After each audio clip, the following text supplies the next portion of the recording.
Katakan, jika mereka, kalian semua itu serius mencintaiku, fattabi'uni, maka ikuti petunjuk-petunjuk Rasulullah. Ini mahal ini. Awas, hati-hati ya, ini mahal. Jadi jangan dikira mengerjakan amalan sunnah itu, khususnya di bulan Ramadan, itu amalan biasa. Ibu masak, sebaik apapun menunya, semahal apapun bahannya, tapi tidak melahirkan kebaikan, ada yang tidak berkah dalam sahurnya. Maka ini bagian pertama, kalau kita mampu mengerjakan itu, sahurnya benar, waktunya benar, caranya benar, hasilnya benar, maka apa yang kita dapatkan dari Allah Subhanahu wa Ta'ala? Satu, cinta Allah diturunkan kepada kita. Saya ulang ya. Kalau cara sahurnya ikut arahan Nabi, maka ditambah bonus. Bonusnya mendapatkan cinta Allah plus ampunan dari semua dosa yang pernah ia kerjakan. Sebelum puasa ditunaikan, Allah Subhanahu wa Ta'ala meminta kita menyiapkan diri dengan makan dan minum secukupnya. Wa kulu washrabu hatta yatabayyana lakumul khaytul abyadu minal khaytil aswadi minal fajr. Silahkan makan dan minum sampai mendekat kepada fajar. Nabi memberikan penjelasan aktivitas makan dan minum itu disebut dengan sahur namanya. Apa namanya? Sahur. Tadi sahur tidak? Baik. Jadi yang pertama, sahur itu adalah di antara amalan sunnah di bulan Ramadan.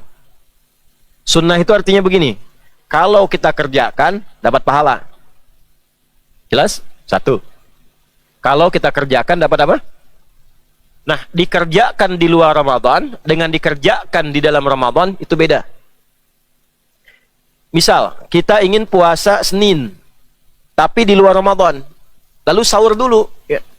Mengerjakan amalan sunnah itu dapat pahala. Sekali dikerjakan 10 kebaikan. Man jaa'a bil hasanati falahu asyru amthaliha. Quran surah 6 ayat 160. Tapi kalau dikerjakan di Ramadan, itu dikalikan lipat lagi, ya, minimal setidaknya au kama aradahu subhanahu wa ta'ala, ya, itu setidaknya kali 10 kali lipat lagi. Jadi bisa dibayangkan tuh, ya. Biasa dapat pahala A, ketika masuk Ramadan sahur, itu pahalanya digandakan lebih daripada sebelumnya. Ya. Satu bagian ya. Awas, ini kapan lagi makan dapat pahala tuh? Ya, minum dapat pahala. Pahala itu nanti kelihatannya sebelum meninggal. Ya. Meninggal itu tandanya matanya terpejam.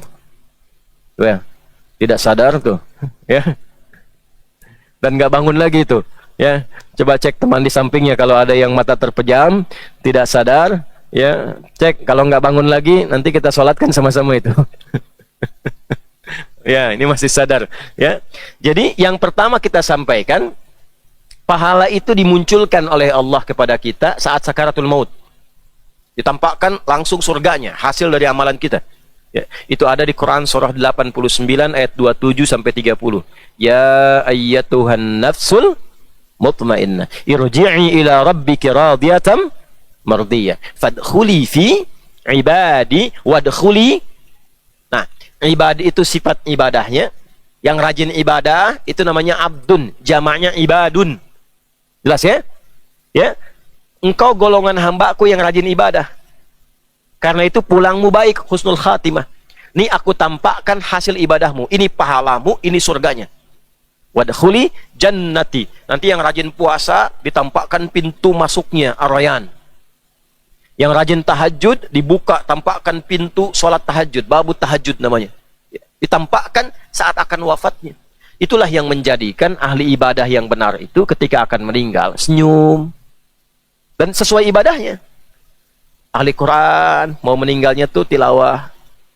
Ya, pernah lihat ya, sekarang ditampakkan tuh banyak di YouTube tuh, mau meninggal bisa baca Quran dulu tuh. Ya. Ahli sholat meninggalnya dalam keadaan sujud. Ya. Ahli sedekah, ada yang sudah memberi tiba-tiba pulang meninggal. Gitu ya. Nah, jadi biasakan kebiasaan yang baik, dengan itulah kemudian kita diwafatkan. Ya, kembali kemudian ke waktu sahur. diberikan pahala yang sangat luar biasa. Satu, keutamaan sahur.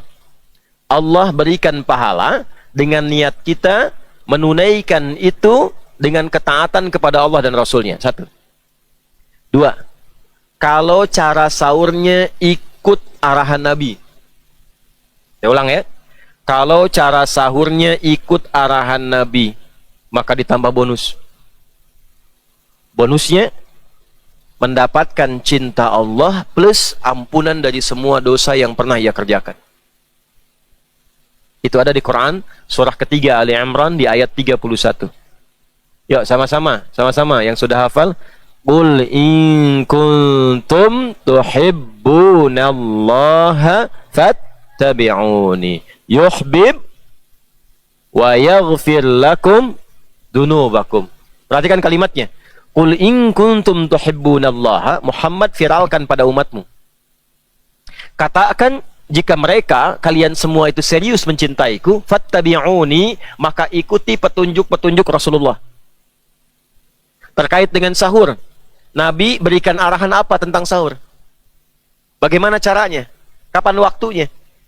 Kalau kita ikuti, maka perhatikan apa yang Allah jaminkan.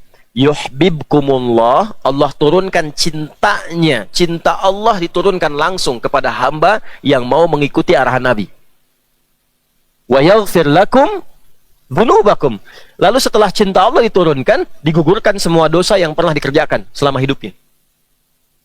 Ini mahal ini. Oh, hati-hati ya, ini mahal.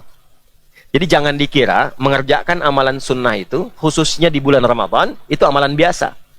Kalau serius, datang cinta Allah. Ini saya tanya ibu ya, Bu ya. Bapak juga masuklah di depan ini. Kalau orang tua sangat cinta kepada anak, apa yang anak minta diberi nggak? Beri. Ya. Kalaupun tidak ada yang diminta, pasti akan diusahakan. Ya. Sifat orang tua begitu, walaupun minjam. Karena cinta. Allah apa yang tidak punya? Semua dipunyai karena dia maha segalanya. Jadi ketika Allah mencintai seorang hamba, dibuka semua aksesnya. Apa yang diminta? Nah, tapi Allah mengajarkan pada kita, kalau cinta Allah sudah turun, akses semua dibuka, mau minta apapun diberi, maka pemberian tertinggi itu ampunan dari semua dosa. Ya, saya tanya begini, kalau dikasih uang 100 miliar mau nggak? Nah, tapi masih ada dosanya. Ya, nih saya tanya, dikasih 100 miliar ada dosanya atau tidak dikasih apapun cuma dosa hilang, pilih mana? Oh, masa? Itu yang korupsi milih tuh dapat uang tuh walaupun berdosa kan? Nah, itu tidak mudah tuh. Nah, amalan sunnah itu melatih kita memiliki sikap itu. Gimana caranya bersikap baik? Gitu. Jadi kalau ditampakkan uang banyak pun kalau mengandung yang salah, itu kalau sudah terbiasa mengamalkan amalan sunnah tidak tertarik. Mau berapapun. 1 triliun. Tapi haram. Tidak. Gitu. Terus maunya apa? 1 triliun halal. Misalnya, ya 1 juta halal. 100.000 halal. Apa yang sudah dilatih lewat amalan itu menjadi kebiasaan. Dan dahsyatnya amalan sunnah itu membentuk karakter, kepribadian yang kuat. Jadi itu yang pertama. Melahirkan pahala. Kedua, mendatangkan cinta Allah. Ketika cinta Allah diturunkan, maka yang pertama Allah berikan ampunan dari semua dosa. Jadi kalau orang itu sudah hilang dosanya, dosa itu kan sifat salah. Salah itu cerminan dari perbuatan buruk. Buruk itu lawannya baik. Kalau kita ingin tahu sesuatu, cari lawannya. Buruk lawannya baik. Kalau buruknya hilang, berarti yang muncul tinggal apanya? Baiknya. Itulah di Quran sering ditampilkan gini. Perhatikan kalimatnya. Inna fi khalqis samawati wal ard wa ikhtilafil laili wan nahar. Pergantian siang dan malam ditunjukkan kalau malam tiba, siang nggak ada. Kalau siang tiba, malam tidak ada. Itu menunjukkan sesuatu yang berlawanan. Kalau pengen tahu sesuatu, cari lawannya. Ya, apa lawan hitam? Apa lawan laki-laki? Perempuan. Di sini laki-laki semua. Berarti yang tidak ada siapa? Perempuan. Di sana di atas perempuan semua. Yang tidak ada siapa? Laki-laki. Kalau buruknya hilang, berarti yang ada tinggal apanya? Baiknya.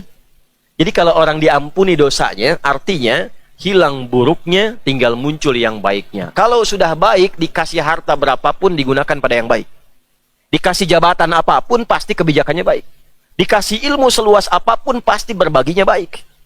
Nah, itu pondasi yang mahal. Jadi maaf nih ya, para ayah, ibu, dan teman-teman dimanapun berada, puasa itu membentuk karakter. Kalau seseorang sudah menjadi baik, maka semua yang ia kerjakan dalam hidupnya otomatis baik. Baik, kembali ke arahan Nabi tentang sahur. Yuk dibuka dan diketahui saja dulu ya. Imam Al-Bukhari mendokumentasikan arahan Nabi tentang sahur ini dalam salah satu pembahasan di kitab Sahih beliau, masuk dalam kitab Siyam, topik tentang pedoman menunaikan ibadah puasa. Di antara pedoman itu terdapat beberapa subtopik, ada banyak hadis. Di antaranya tentang babus sahur. Bab subtopik cara dan waktu menunaikan makan apa? Sahur. Ya, saya langsung ke hadisnya. Qala sallallahu alaihi wasallam, Nabi sallallahu alaihi wasallam pernah bersabda, perhatikan kalimatnya, tasahharu fa inna fis sahuri barakah. Tasahharu fa inna fis sahuri barakah. Tasahharu ini sering diterjemahkan begini, makan sahurlah kalian. Fa inna fis sahuri, karena dalam makan sahur itu barakah, terdapat berkah. Ya, pelan-pelan ya. Apa itu makan sahur? Ya, boleh jawab. Anak-anak, adik-adik boleh jawab. Kalau tahu langsung dapat hadiah. Dimulai dari 100.000. Ya. Nah, kalau jawabannya salah, nggak apa-apa. Apa makan sahur, Arkan? Dapat berkah, ya. Bagus, tapi kurang tepat. Apalagi makan sahur apa? Ya, Al-Ghazi. Ya, sunnah Rasulullah, bagus. Tapi belum tepat. Nah, langsung nih 100.000. Apa itu makan sahur?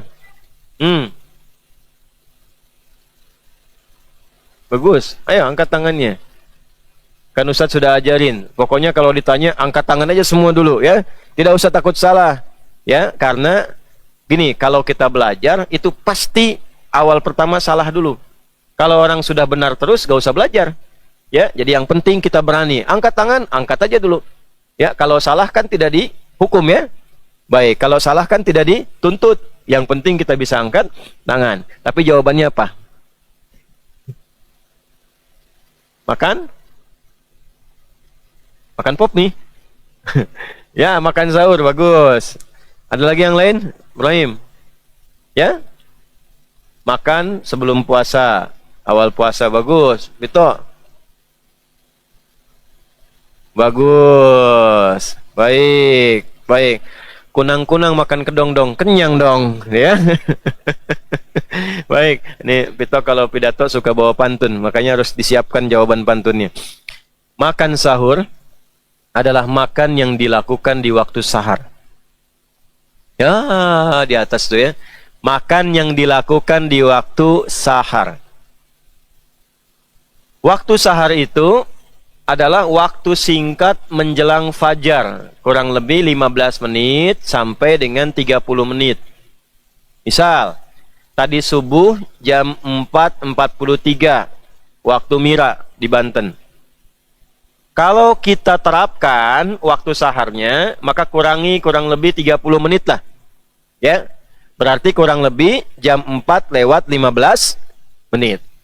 Nah, 4:15 menit itu waktu sahar namanya.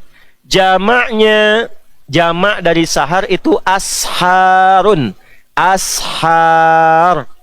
Yo, siapa yang bisa nemukan ayat di situ ada kata ashar? Angkat tangan. Yang perempuan boleh langsung suara. Siap gitu. Ashar, coba temukan. Hitung sampai 3. 1, 2, 3. Waktu habis, hilang 100.000. Ya. Quran surah ke-51 yang tadi Ustaz bacakan dalam salat subuh. Ayat 18. wa bil ashari hum yastaghfirun. Ya. Satu lagi, Ustaz kasih bocoran alus nih. Ya. Di Ali Imran yang ayat 17. Cepat. 1, 2, 3. Waktu hampir habis. Ya, habis betulan. Ya. As-sabirina was-sadiqina wal-qanitina wal-munfiqina wal-mustaghfirina bil ashar. Ya. Nah, ada waktu menjelang fajar namanya sahar. Semua kegiatan yang dikerjakan di waktu sahar disebut dengan sahur namanya. Jadi yang pertama, petunjuk Nabi, makan sahur itu kalau mau dikerjakan, lakukan menjelang fajar. Ya, jangan terlalu awal. Kalau terlalu awal boleh tidak? Boleh. Boleh saja, nggak apa-apa. Tapi tidak masuk kategori dari pedoman Nabi. Makan tetap makan, kenyang tetap kenyang. Tapi kalau kita ingin dekatkan dengan sunnahnya, petunjuknya Nabi, dan nanti lihat apa manfaatnya, maka lakukan di waktu apa namanya? Sahar. Ya, apa yang kita dapatkan di situ? Fa inna fis sahuri barakah. Kalau makannya waktu sahur, dapat berkahnya. Kalau makannya di luar sahur, misal 2:30 udah makan, boleh tidak? Boleh. Jam 2 makan, boleh tidak? Boleh. Ya, karena ayatnya juga umum. Wakulu washrobu, silahkan makan, minum senyamannya. Hatta yatabayyana lakumul khaytul abyadu minal khaytil aswadi minal fajar. Sampai dekat-dekat ke fajar. Ya, masih umum sifatnya, silahkan saja.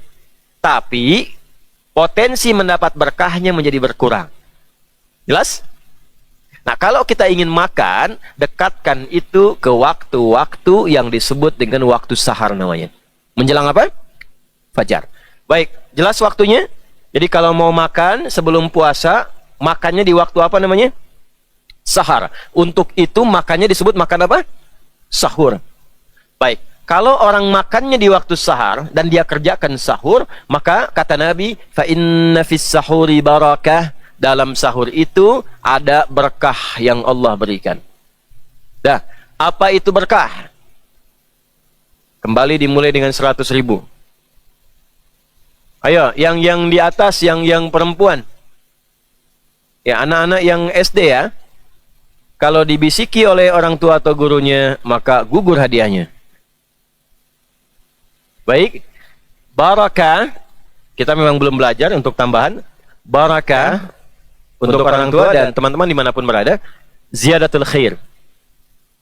Ziyadatul khair wastimraruhu. Itu lengkapnya demikian. Ya.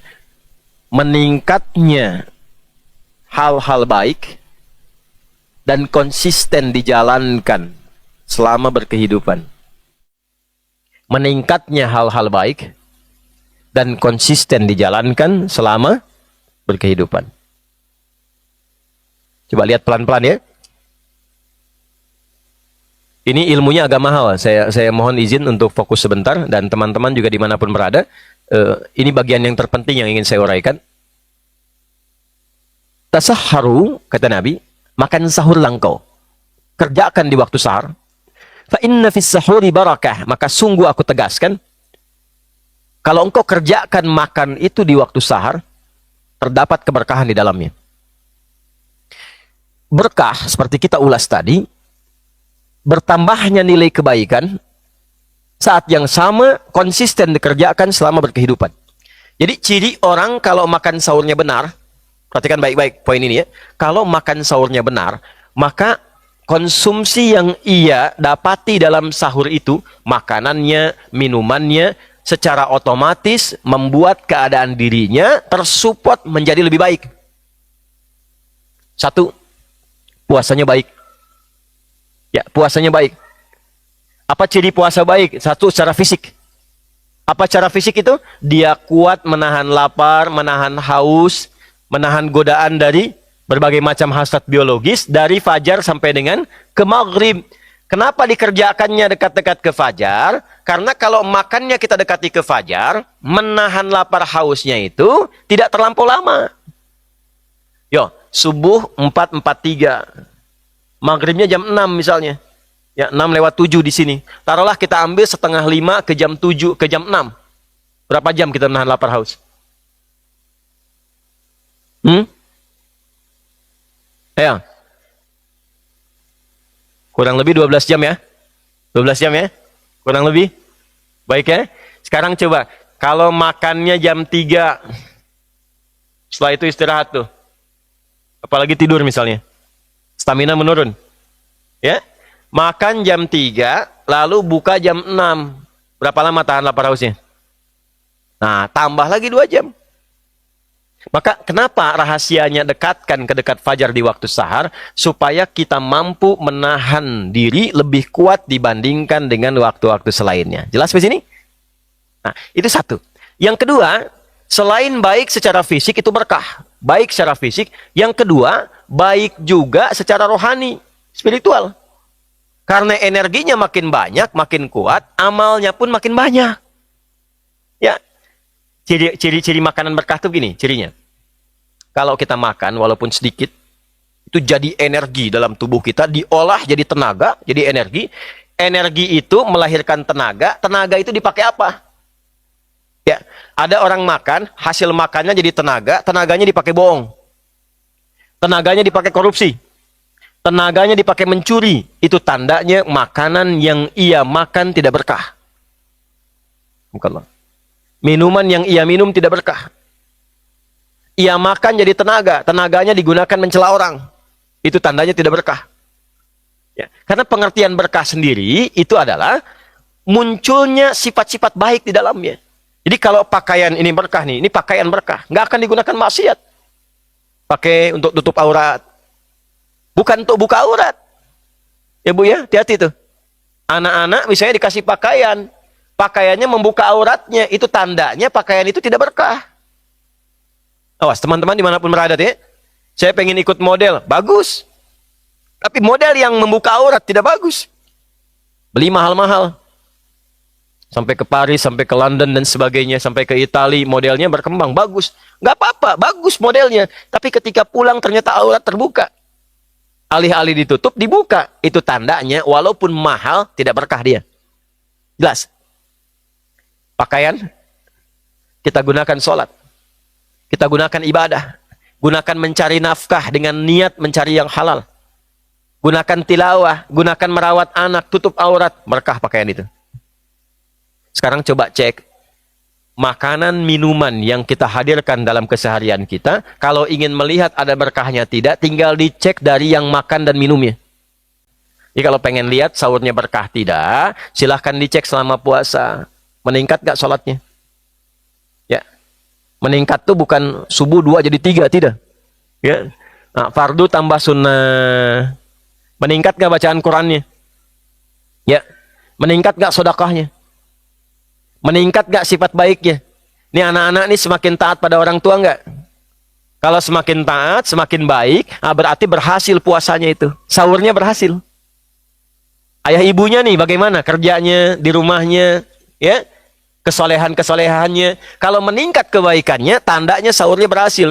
Ibu masak, sebaik apapun menunya, semahal apapun bahannya, tapi tidak melahirkan kebaikan, ada yang tidak berkah dalam sahurnya. Bos, ini sepekan ini kita. Ini mahal, ilmunya tidak mudah ini kita gali itu. Maka ini bagian pertama, kalau kita mampu mengerjakan itu, sahurnya benar, waktunya benar, caranya benar, hasilnya benar, maka apa yang kita dapatkan dari Allah Subhanahu wa taala? Satu, cinta Allah diturunkan kepada kita. Dengan cintanya rajin ibadah, tinggalkan larangan Allah, dan saat bersamaan dirubah dia jadi pribadi yang baik. Wa yaghfir lakum dzunubakum. Nah, ini materi yang sederhana, singkat, padat, tapi penting untuk kita lakukan. Saking pentingnya, Nabi sampai mengatakan dengan kata inna. Fa inna, saya tegaskan kata Nabi itu. Ya, saya tegaskan ada keberkahan dalam makan sahur itu. Nih, Ustaz mau kasih rahasia besar. Ini belum dan jarang saya buka. Kalau berkah itu sudah terkumpul, yang ditunjukkan dengan iman dan takwa. Coba lihat, kita puasa pakai iman tidak? Pakai iman, karena itu perintahnya ya ayyuhalladzina amanu. Kita saat puasa berlatih takwa tidak? Berlatih, karena itu ujungnya la'allakum tattaqun. Kalau iman dipadukan dengan takwa dan kita gunakan iman dan takwa itu untuk menaati Allah, apa yang terjadi? Akan dibuka semua akses langit dan bumi yang memudahkan kehidupan kita. Dibuka aksesnya. Dan yang dibuka bukan cuma akses yang berkah, yang baik semua. Jadi kalau doa belum mengangkat tangan itu bisa terjawab. Baru terbersit dijawab. Sepanjang baik yang dimintakan. Kalau kerja, maaf ya, tidak susah. Tidak susah. Dia baru bergerak, rezeki datang. Baru bergerak, rezeki bisa datang. Karena dibuka aksesnya. Ada di mana ditemukan ketentuan itu? Di Quran surah 7 Al-A'raf. Di ayat 97. Ya. Ayo, yang hafal. Walau anna ahlal qura amanu wattaqau lafatahna alaihim barakatim minas sama'i wal ard. Kalaulah bukan satu dua orang, satu penduduk negeri, sekampung, ya, ini sebanten nih, Pandeglang, Serang, ya, masuk Tangerang, Cilegon, Merak dan sebagainya, atau yang di Bekasi, yang di Medan, di Madura, yang di luar negeri, itu kompak bikin. Kenapa Quran mensupportnya walau anna ahlal qura? Kenapa disupportnya itu berjamaah? Ingin memberikan kesan, salah satu maknanya, kalau soleh jangan sendirian. Ya, suami soleh aja istri, aja anak-anak. Tetangga soleh, tunjukkan kesolehannya pada yang lain supaya terbawa. Ya, supaya semua jadi soleh. Kalau semua jadi baik, imannya bagus, takwanya bagus, kata Allah, bukan cuma kamu fulan. Bukan hanya engkau fulan. Teman-temanmu, tetanggamu, kerabatnya pun akan dibuka aksesnya oleh Allah. Apa yang dibuka? Barakatim minas sama'i wal ard. Semua yang baik di langit di bumi. Ya, kalau nggak percaya ya, nih bikin komunitas nih orang tua santri nih ya. Silahkan bikin komunitas. Komunitasnya khusus untuk berlatih menaati Allah. Ya, mulai dari rajin tahajud, misalnya ngingatkan, baca Quran ngingatkan. Itu demi Allah saya katakan keberkahan akan datang. Satu, ketenangan. Yang kedua, sifat berbagi. Ya, yang beli mangga si fulan, yang dapat makan si fulan. Itu otomatis tuh. Buka usaha baru bisa berbagi tuh. Ya, karena dibuka aksesnya. Allah buka. Nggak percaya silahkan cek. Nggak percaya silahkan cek. Ya. Kata Allah itu sederhana. Walau anna ahlal qura amanu wattaqau. Iman dan takwa. La fatahna alaihim barakatim minas sama'i wal ard. Semua yang baik aku buka aksesnya. Cuman sayang. Ya. Ayo coba. Yang hafal. Lanjutkan ayatnya. Siapa? Ustaz, lanjutkan ayatnya. Yang keras. Puasa. Yang keras bacanya. Puasa ya. Walakin kadzabu, cuman sayang. Ya, nggak dikerjakan. Ya saya tanya begini, kita yakin nggak dengan Allah? Yakin Allah Tuhan? Yakin Maha Kuasa? Kalau Allah berfirman pasti benar nggak? Pertanyaannya, Allah sudah berfirman, kenapa nggak dikerjakan? Walakin kadzabu, cuman sayang kalau nggak diikutin, kata Allah itu. Malah ada yang ingkar. Ya, katanya yakin, dikasih tahu malah bilang, masa sih? Nah, kalau masa sih itu artinya belum yakin. Makanya dibuka dengan keyakinan, amanu, yakin dulu. Ya. Walakin kadzabu, cuman sayang. Banyak yang ingkar, yang nggak percaya, nggak dikerjakan, nggak dilakukan. Dulu orang dengar ayat sami'na wa ata'na, karena itu berkah semua hidupnya. Bilal jadi berkah, Umar jadi berkah, Ali jadi berkah, Abu Bakar jadi berkah radhiyallahu taala anhum jami'an. Semua berkah. Kenapa? Sami'na wa ata'na. Sekarang beberapa umat sami'na wa nanyaina. Kami dengar, kami klarifikasi dulu. Kami dengar, kami tanya dulu. Kami dengar, kami perjelas dulu. Kalau menguntungkan secara pribadi kerjakan. Kalau capek, nawar. Nah itu makanya nggak dapat sempurna. Sebetulnya teorinya sederhana. Yang punya dunia siapa? Allah. Baju dunia bukan nih. Makanan dunia bukan. Kalau pengen dari ujung kepala nih, mumpung kalian masih kecil-kecil nih ya. adik-adikku ya, anak-anakku, mumpung masih kita baru mulai belajar. Kalau pengen dari ujung kepala sampai ujung kaki, dimudahkan oleh Allah, dikasih. Ya, kasihnya bukan malaikat langsung turun, tidak. Ya, nanti lewat hamba yang lain, si fulan datang dari ujung kepala tuh, peci Allah kasih, nggak beli. Kacamata Allah kasih, baju Allah kasih, sampai sarung, sampai kaos kaki. Gampang kuncinya. Dari sekarang kalian dekati Allah, rajin sholat. Selesaikan Al-Quran. Ngantuk, lawan. Ya, setan pasti tidak mau itu. Baru pegang mushaf, sudah ngantuk. Pegang bola, segar lagi kalian. Huh? Coba kasih bola ini sekarang, lari semua. Ya, nah, setan begitu. Ya. Itu hobinya dikasih begitu. Hobi apa? Hobi main golf? Hobi bulu tangkis? Itu kalau baca Quran ngantuk, dikasih bat itu, ya bisa main. Dikasih raket bisa main. Itu, ya. Gimana hobinya? Di situ setan masuk. Ya Bu ya. Gitu. Jadi apa yang dikatakan pertama kali, sahur itu merubah pribadi kita lebih baik.